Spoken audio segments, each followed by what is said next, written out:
How to reverse money on Capitec app. In today's video, I'm going to show you how to reverse a payment or transaction using the Capitec app. If you've sent money by mistake, don't worry, I'll walk you through the steps to fix it. Now, first things first, open the Capitec app on your phone and log in with your credentials.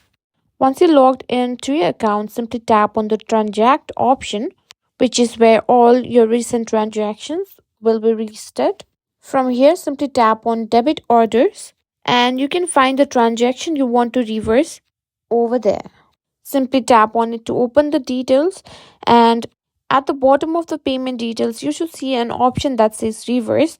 Tap on that. After tapping reverse, the app will ask you to confirm your decision to reverse the payment.